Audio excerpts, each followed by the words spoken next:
les liens sur lesquels tu te tiens est une terre sainte. J'ai vu la souffrance de mon peuple qui est en Égypte. J'ai entendu ses gémissements. Je suis descendu pour les délivrer. Maintenant, va. Je t'enverrai où? Je t'enverrai en Égypte. Pendant toute cette semaine, nous serons en train de parler sur l'impact.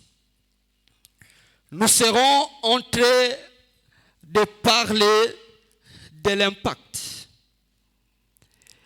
Notre objectif principal, c'est nous encourager à écrire une histoire que l'État ne peut jamais effacer. Bien-aimés, il y a des personnes qui sont nées, elles sont mortes et nous les avons oubliées. Il y a d'autres qui sont venus, ils ont bâti des actions et des actions très importantes jusqu'à ce qu'aujourd'hui nous parlons de leur nom. La vie de tout et chacun de nous est une histoire.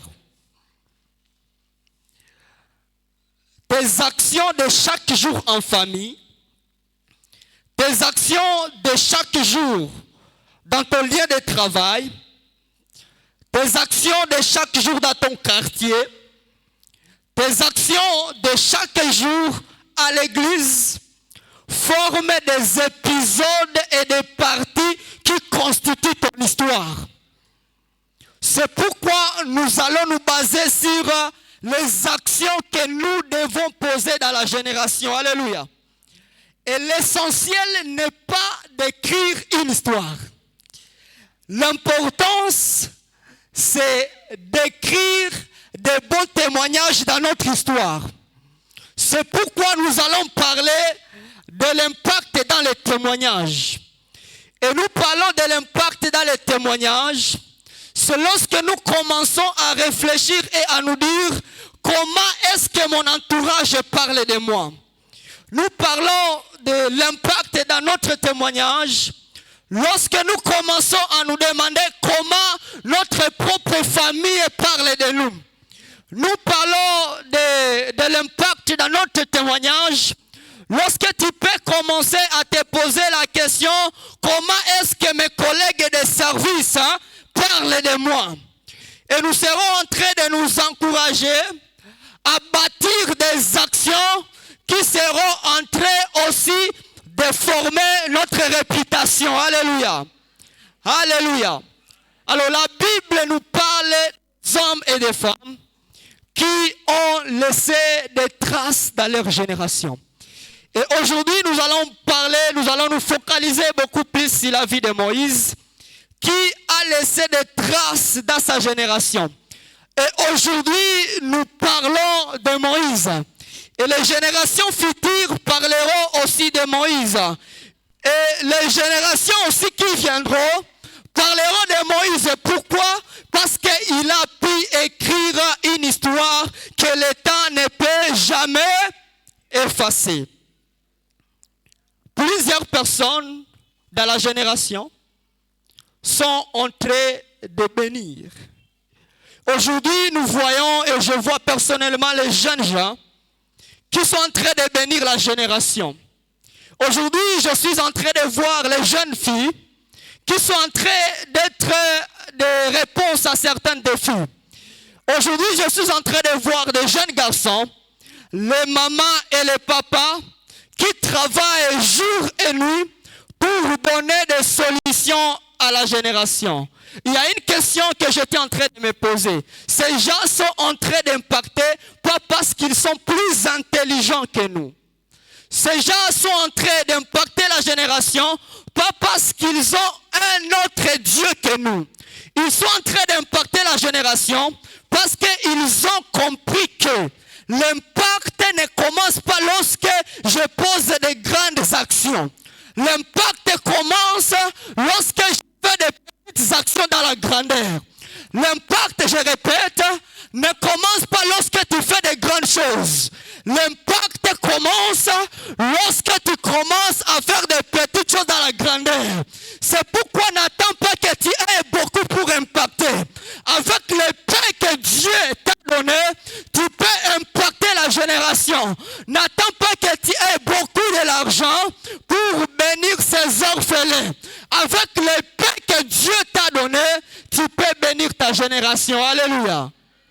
Deuxièmement, ces gens ont compris que l'impact commence lorsqu'on brise les limites. Lorsqu'on brise les limites.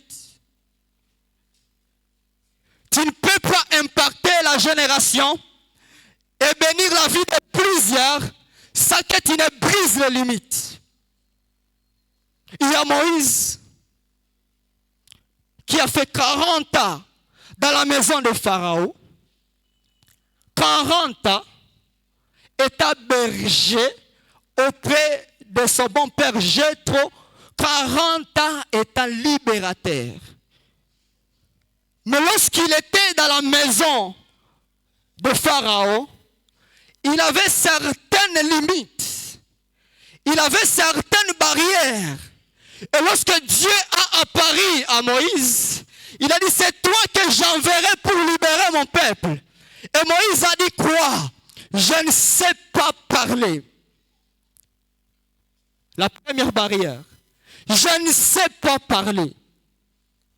Comment moi, qui ne sais pas parler, tu m'envoies pour libérer un peuple ou parler devant les dieux, devant les pharaons? Pourquoi moi qui ne sais pas parler, tu m'envoies pour affronter un Dieu? L'impact commence lorsqu'on brise d'abord les limites. Lorsque Dieu a brisé cette limite, c'est là que Dieu a commencé à travailler avec Moïse. Il y a certaines limites que tu dois d'abord briser dans ta vie pour bénir la génération. Alléluia. Tu dois briser certaines limites. Parce que le monde place au-devant de nous des limites que nous devons affronter et franchir. Dans nos familles, nous avons des limites. Dans la communauté, nous avons des limites. On peut dire que dans ta famille, on ne verra jamais un plus grand serviteur de Dieu. Mais c'est une barrière que tu dois briser. C'est une limite que tu dois briser pour bénir la vie de plusieurs. Alléluia. L'impact commence lorsque tu comprends que tu dois briser les limites autour de toi. Alléluia. Cette semaine, chaque après-midi, nous aurons des séances de prière. Et nous serons en train de briser les limites qui sont autour de nous. Nous serons en train de briser les limites spirituelles que le monde a mises à côté de nous afin que nous ne puissions pas être une bénédiction pour plusieurs. Alléluia. Moi personnellement, j'avais des barrières, beaucoup de barrières dans ma vie, beaucoup de barrières dans ma vie spirituelle, beaucoup de barrières venant de ma famille, beaucoup de réclamations, beaucoup de lieux, beaucoup de choses qui me réclamaient. Mais un jour, j'ai cherché Dieu. Je suis allé dans la présence de Dieu.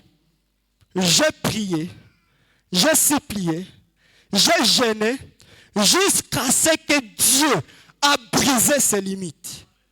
Et aujourd'hui, il ne faut pas venir me parler au nom lié de famille, au nom réclamation familiale. Oui, ça existe. Mais quant à moi, je sais qu'il y a un lieu qui me réclame. Je sais, j'ai sur moi une seule réclamation. Et c'est la croix de Jésus qui me réclame. Alors aujourd'hui, ne viens pas me parler au nom lié de famille. Parce qu'un jour, j'ai passé toute la nuit dans ma chambre pour prier et Dieu a brisé toutes ses limites. L'impact dans ta vie commencera lorsque tu comprends d'abord que tu dois briser les limites qui sont autour de toi. Alléluia. Tu dois dois briser les limites. Quelles sont les limites que l'entourage a posées au devant de toi? Quelles sont les limites? Il y a des limites qui sont physiques. Il y a aussi des limites qui sont spirituelles. Mais je te donne un rendez-vous cette semaine. Nous serons ici pour briser les limites spirituelles, afin que Dieu nous épanouisse, pour que nous puissions être une bénédiction pour la génération. Alléluia. Alléluia. Si dans ta famille vous vivez dans une extrême pauvreté, c'est-à-dire que tu dois briser la pauvreté jusqu'à ce que tu sois une bénédiction pour plusieurs. Alléluia.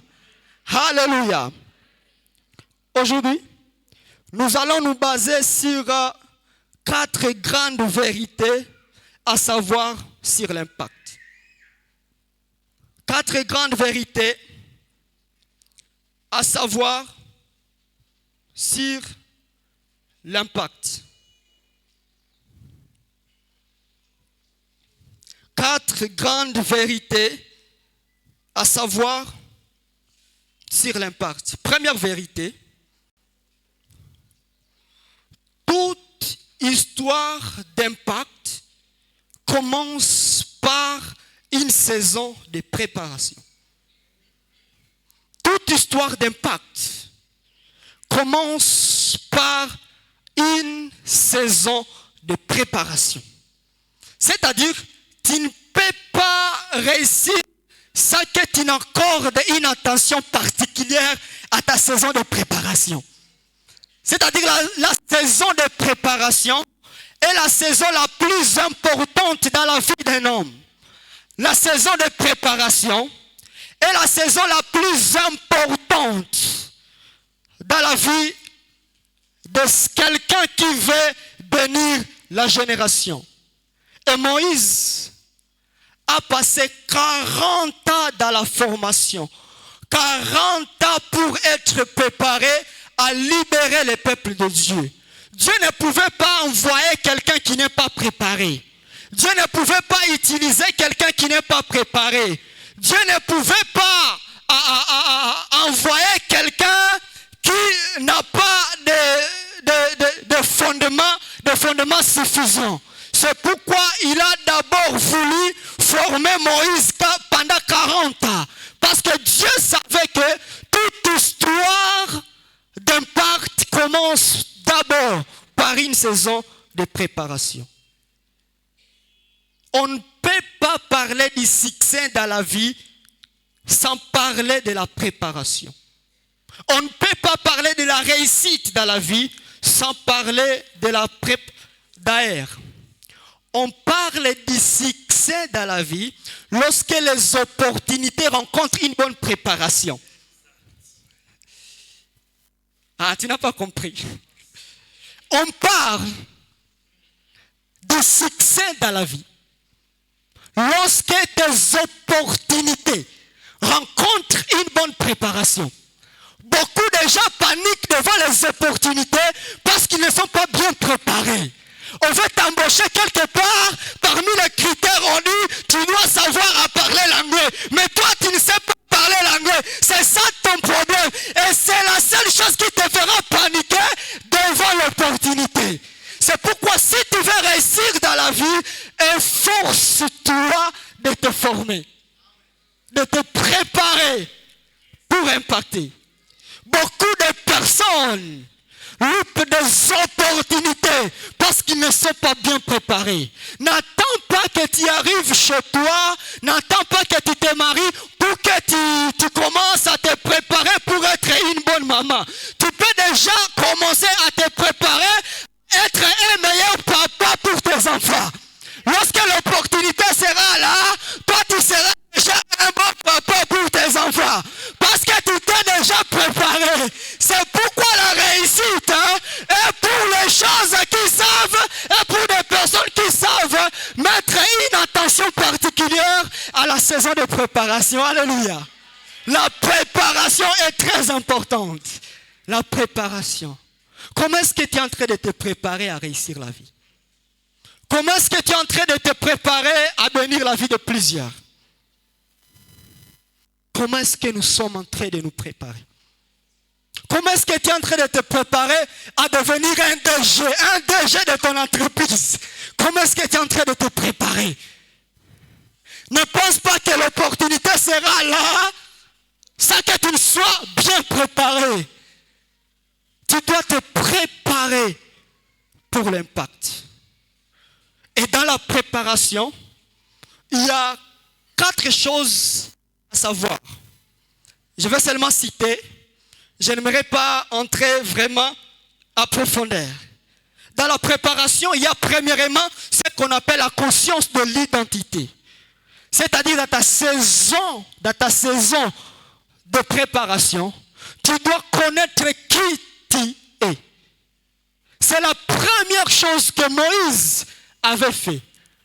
Et avant même de commencer sa saison de préparation. La Bible dit, c'est par la foi que Moïse devenu grand, refusant d'être appelé qui? Fils de la fille du Pharaon. C'est-à-dire, il a dit, je suis dans cette maison, mais je ne suis pas de cette maison. Mon identité n'est pas attachée à cette maison. C'est pourquoi il a refusé d'être appelé fils de la fille du Pharaon. La préparation d'un héros, la préparation de quelqu'un qui doit impacter la génération commence d'abord par la conscience de son identité.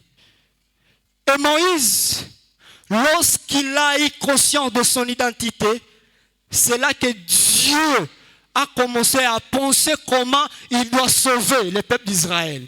Pour dire, beaucoup de personnes sont en train de souffrir dans ta famille parce que tu n'es pas encore conscient de ton identité. Beaucoup de personnes sont en train de souffrir à Beni parce que tu n'es pas encore conscient de ton identité. Beaucoup de personnes sont en train de souffrir au Congo parce qu'il y a un jeune de Béniville qui n'est pas encore conscient de son identité. Les gens sont en train de souffrir dans le monde parce qu'il y a beaucoup de personnes qui ignorent encore leur identité.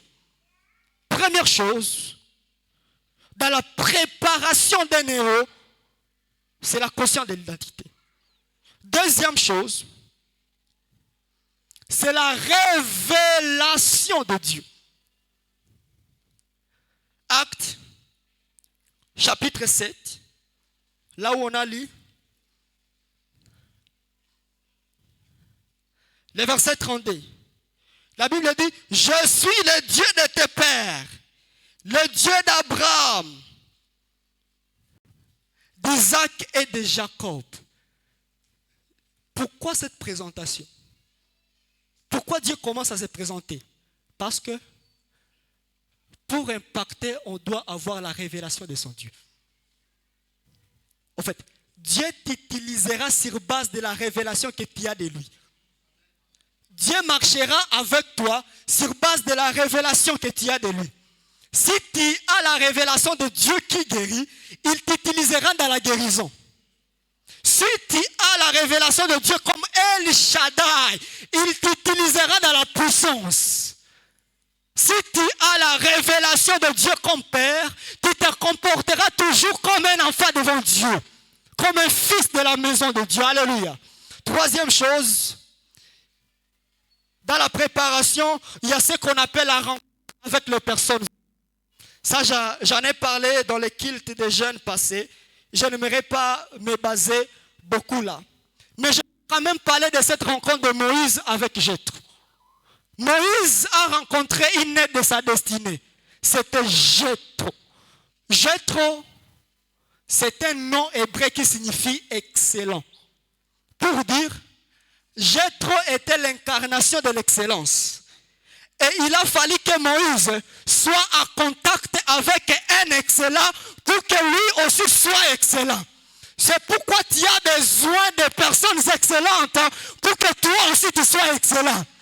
Alléluia. Dans ta préparation, cherche les personnes excellentes qui doivent t'impacter et qui doivent transmettre en toi leur excellence. Alléluia. Quatrième chose, dans la préparation, il y a ce qu'on appelle le prix à payer. Et cela nous amène à notre deuxième vérité. L'impact n'est pas de notre travail acharné. L'impact dépend de notre travail acharné. C'est-à-dire que tu ne peux pas impacter sans que tu sois un homme ou une femme de travail. Les personnes qui impactent sont remarquables par leur travail acharné. Et le travail va notre image. Le monde ne te respectera pas par tes intimidations. Le monde te respectera par ton travail. C'est pas venir et intimider les gens. Oh non, je suis le père de la maison. Tu dois le prouver par tes compétences que tu es le père de la maison. Tu ne peux pas venir nous intimider. Oh non, je suis la maman de la maison. Tu dois le démontrer par tes compétences. Alléluia. L'impact dépend de notre travail. Vous savez quoi? Le travail inspire l'amour. Ceux qui travaillent ne négocient pas l'amour. Dans les chorales, je vois les gens, oh non, dans cette chorale, on ne m'aime pas. Non, ça c'est ton problème. Fais-toi une meilleure danseuse de la chorale. Tu verras combien de fois les gens t'aimeront. Les gens t'aimeront par tes compétences. En fait, ne courez pas derrière l'amour. Courez derrière les compétences. C'est les compétences qui te fera aimer. Alléluia. Oh non, moi dans cette maison, on ne m'aime pas. Et des compétences, on t'aimera. Alléluia. L'amour ne dépasse seulement de la beauté. L'amour, c'est le travail. On ne mesure pas l'amour par le port des talons. Non, c'est par les compétences. Vous savez quoi? Jésus n'était pas beau-gare. Est-ce que vous le savez? Jésus n'était pas beau-gare. Jésus n'avait pas une beauté physique là. Est-ce que vous le savez? Non, ce n'est pas moi qui le dis, c'est la Bible. C'est la Bible qui le dit.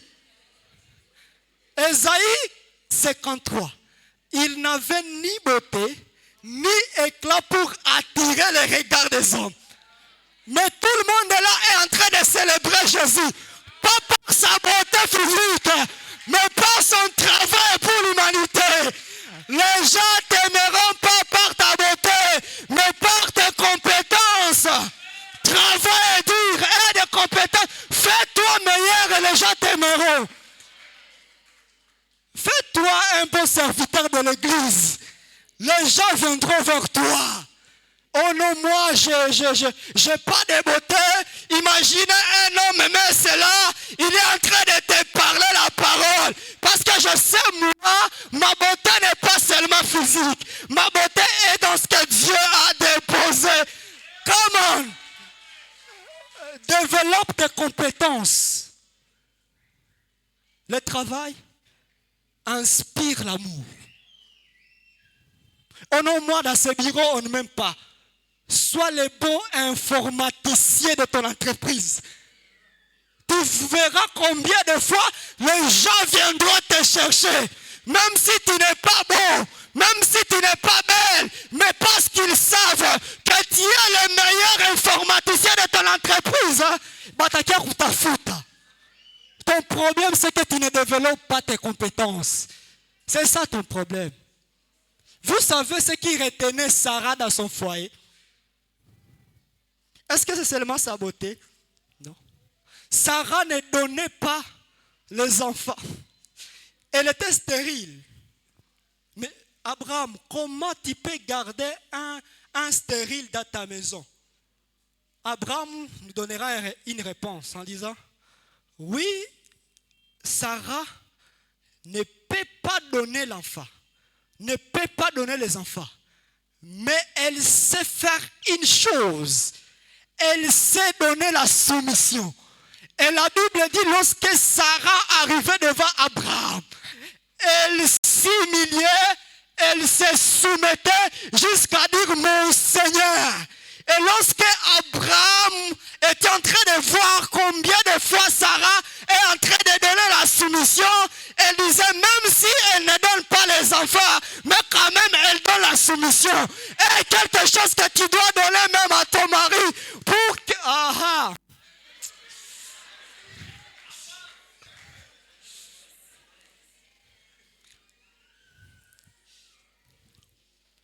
Troisième vérité, j'ai pas assez de temps. Troisième vérité.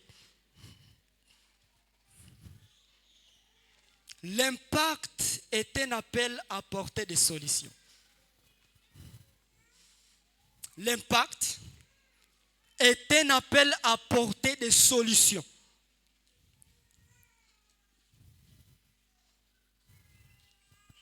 Un appel à apporter des solutions.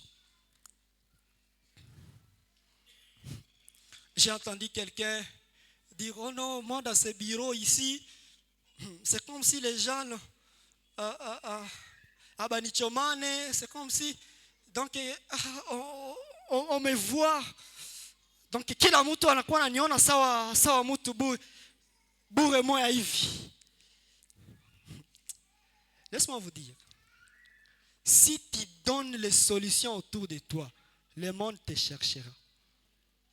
Tu n'as pas encore des appels, des affaires, parce que tu n'as pas encore cherché un défi à relever. Cherche à relever un défi.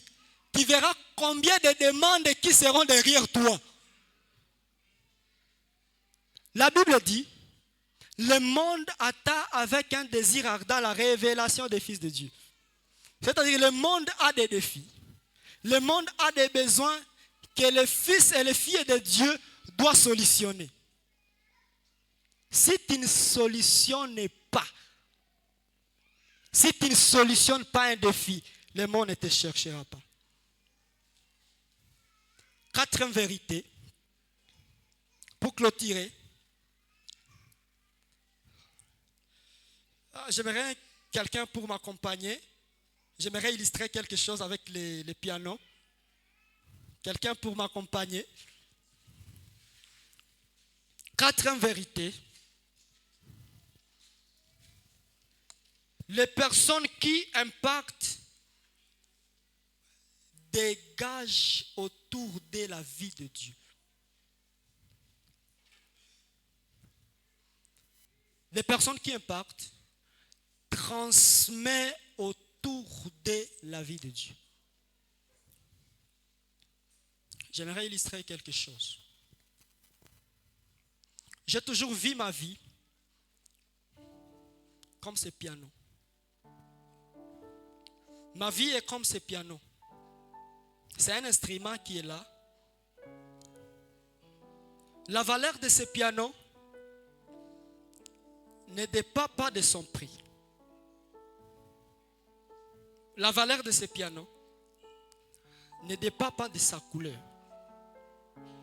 La valeur de ce piano dépasse de l'expertise de l'instrumentaliste, de l'instrumentiste qui le joue.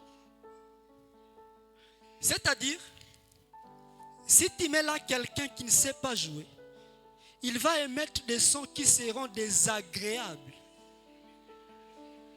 Et tu seras en train de te dire, mais c'est quoi avec cet homme? Je vais te dire, pourquoi tu n'inspires pas une bonne vie? Parce que tu veux être l'instrument et l'instrumentiste en même temps. C'est ça ton problème. Pourquoi les gens n'envient pas ta vie? C'est parce que tu veux faire les deux à la fois. Tu peux remonter la volume.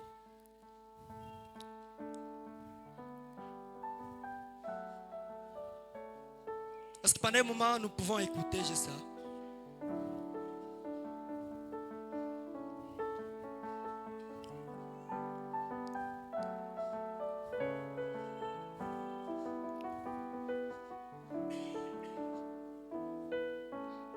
N'est-ce pas, c'est un son agréable à l'oreille? N'est-ce pas que vous aimez? Les gens n'envient pas ta vie parce que ce n'est pas Dieu qui joue.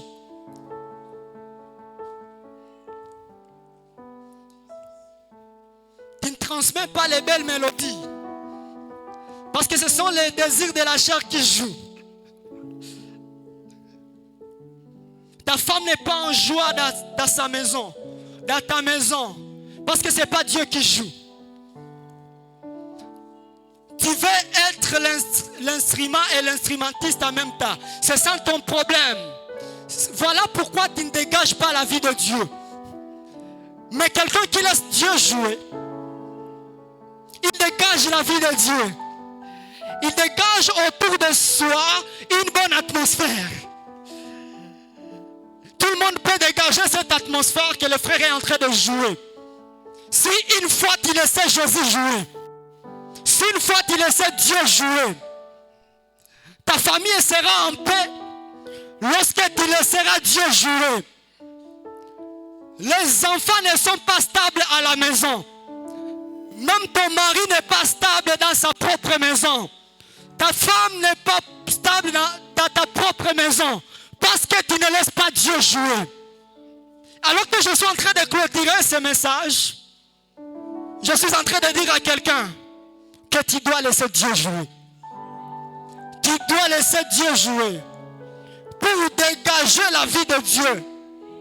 Pour transformer ton environnement à de belles mélodies. Et les gens qui seront de loin, ils seront en train de dire, nous sommes en train d'attendre quoi? Nous sommes en train d'attendre telle mélodie. Tu seras en train de dégager la vie de Dieu. Tu dois laisser Dieu jouer. Église du Seigneur, laissons Dieu jouer. Laissons Dieu jouer. Tu ne peux pas impacter ça que tu laisses Dieu jouer. Si tu veux être toi-même sur l'instrument, tu seras en train de mettre de mauvaises mélodies.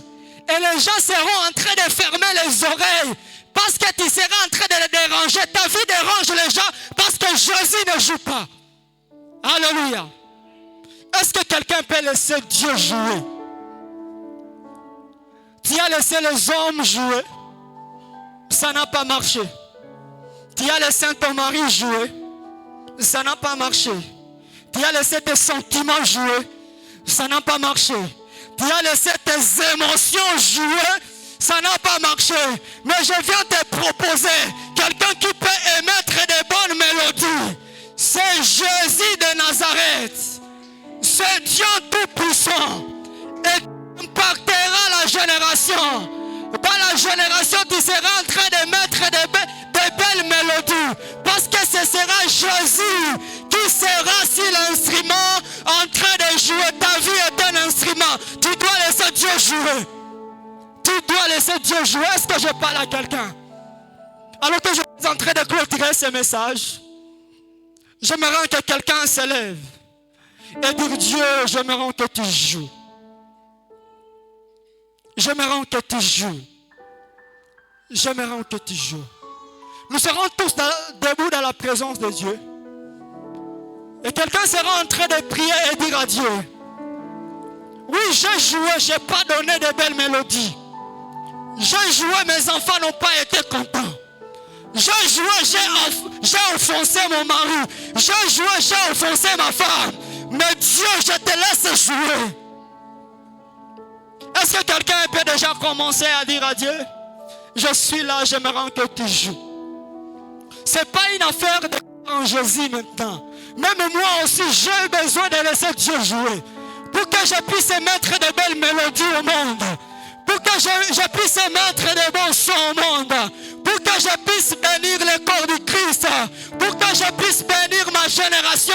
J'ai besoin de laisser Dieu jouer. Les gens ne sont pas bénis par ta vie. Parce que c'est toi-même l'instrumentiste. Tu dois laisser Dieu jouer. Est-ce que quelqu'un peut commencer à prier? Est-ce que quelqu'un peut commencer à prier? Dans ces quelques 2 minutes que j'ai encore, j'aimerais que tu dises à Dieu, Dieu, je suis là. J'aimerais que tu joues. J'aimerais que tu joues. Il n'y a pas d'impact. Il n'y a pas d'impact sans que nous ne puissions dégager la vie de Dieu. Sans que nous ne puissions dégager le... Bien-aimé, lorsque tu laisses Dieu jouer, même lorsque tu parles, tu dégages la sagesse de Dieu. Parce que ce n'est pas toi qui joues, mais c'est Dieu qui joue. Alléluia. Est-ce que tu peux prier?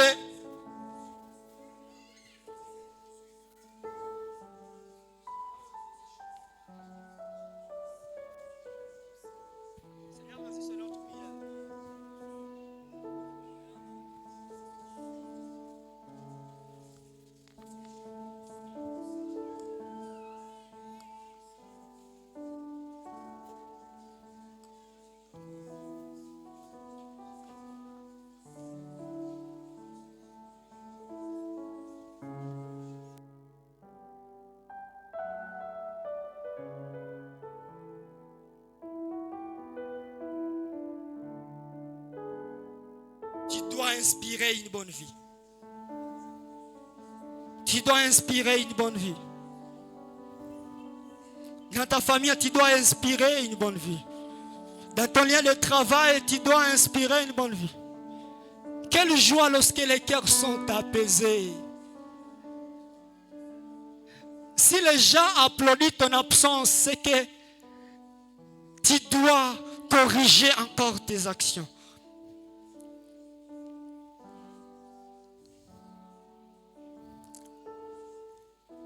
Nous allons inviter les révérends. Il viendra prier pour nous. Parce que nous avons besoin de la grâce de Dieu.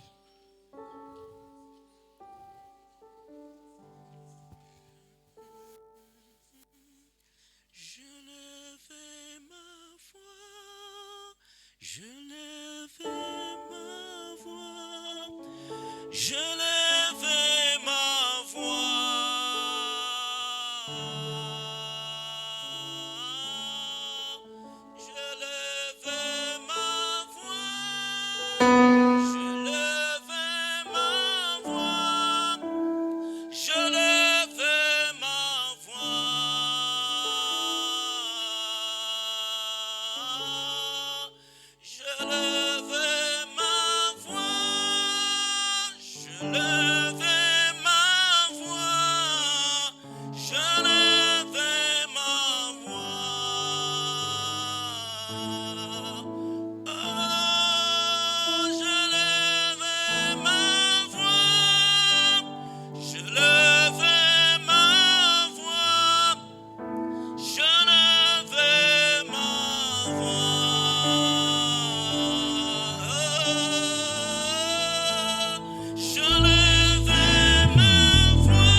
Impacter notre génération.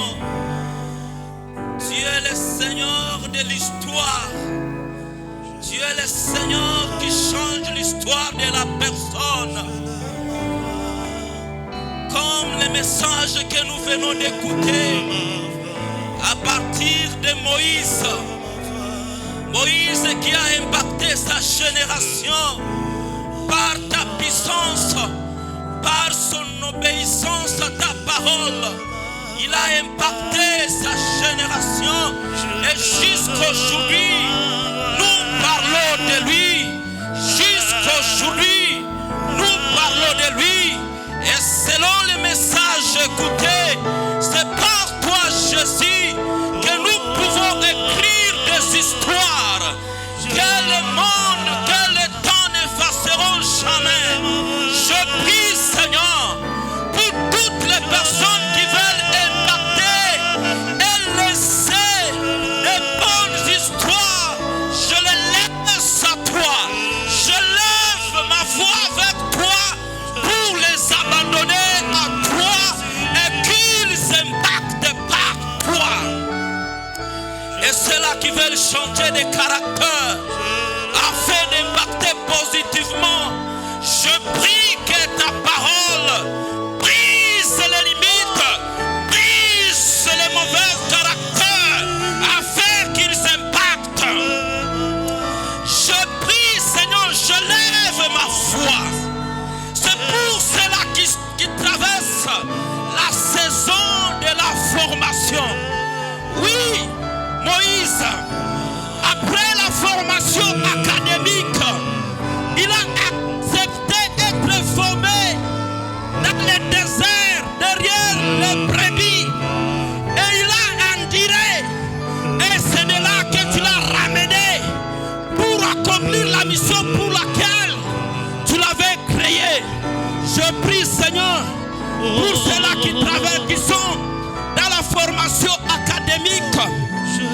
Je prie, Seigneur, aide-leur à capitaliser ce temps, car c'est très important pour impacter un jour.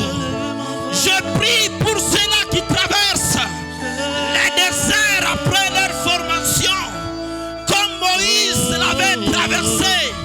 Je prie que dans leur désert, qu'ils restent fidèles à toi jusqu'à ce que tu les appelleras pour des missions auxquelles tu les as créés, auxquelles tu les as amenés sur cette terre. Je prie, Seigneur, pour tous les papas, pour toutes les mamans, pour toutes les filles, pour tous les garçons de cette église. Aide-les à écrire une histoire que le monde, que le temps n'effacera jamais. Glorifie ton nom, Seigneur, dans nos vies de chaque jour. Au nom de Jésus-Christ, nous prions. Amen. Amen. Est-ce qu'on peut encore acclamer le roi de rois? Acclamez bien-aimé